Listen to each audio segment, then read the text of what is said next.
माँ बिन मायका भी कभी पराया नहीं। ट्रेन पटरी पर अनवरत भाग रही थी और साथ ही भाग रही थी सुमन की सोच। खिड़की से बाहर देखते हुए याद आ रही थी माँ की।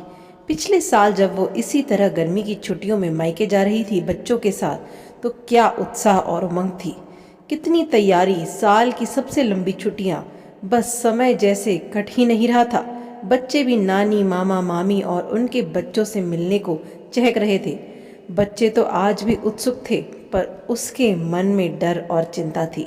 माँ अब गुजर चुकी थी और इस बार पहली बार वो उनकी नामौजूदगी में अपने मायके जा रही थी।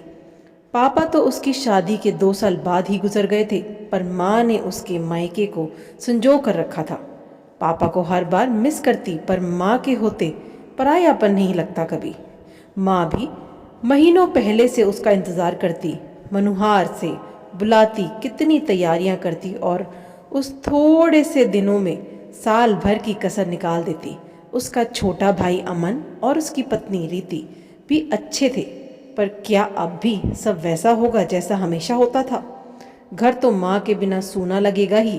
कहीं वो हक, वो अपनापन, वो उसके आने की चाह, मनुहार कम तो नहीं हो गई होगी।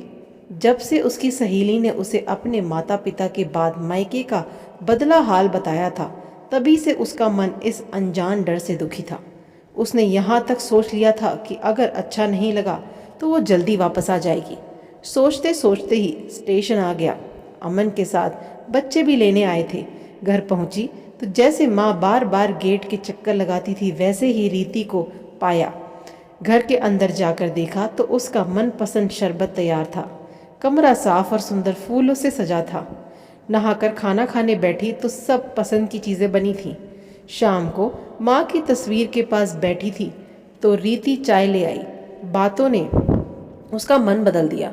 सच में माँ के जाने से घर सूना हो गया था। हर कोने में उनकी यादें बसी थीं। रीति भी उन्हीं को याद कर रही थी। रात को अमन उसकी पसंदीदा आइसक्रीम लाया था। उसने सबके लिए लाए हुए उपहार दिए थे। बस अगले ही दिन से कुछ दिन पंख लगाकर उड़ गए। सबके यहाँ मिलने जाना, थोड़ी शॉपिंग, थोड़ा घूमना, और रीति तो उससे कितनी बार चाट खिलाने भी मनुहार करके ले गई थी। माँ के ना होते हुए भी सब कुछ पहले जैसा ही तो हो रहा था। वही दुलार, वही हल्कापन।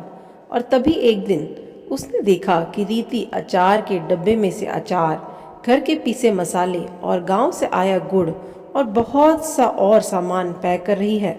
यही तो माँ किया करती थी जब उसके वापस जाने का समय आता था।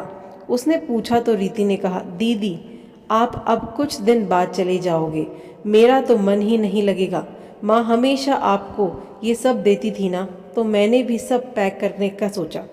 गले ही लगा लिया था सुमन ने रीति को। सारा डर और शक खत्म हो गया था। इस एक महीने में माँ की याद बहुत आई, पर अमन और खासकर रीति ने उसे इतना प्यार, सम्मान और अपनापन दिया था कि वो समझ गई थी कि उसका मायका आज भी उसका था और हमेशा रहेगा। जब रीति को ये सब बताया तो वो बोली, मैं समझती हूँ दीदी, एक लड़की के लिए शादी के बाद उसका मायका क्या मायने रखता है। आप तो जानती हैं कि हम 2 बहनें ही हैं।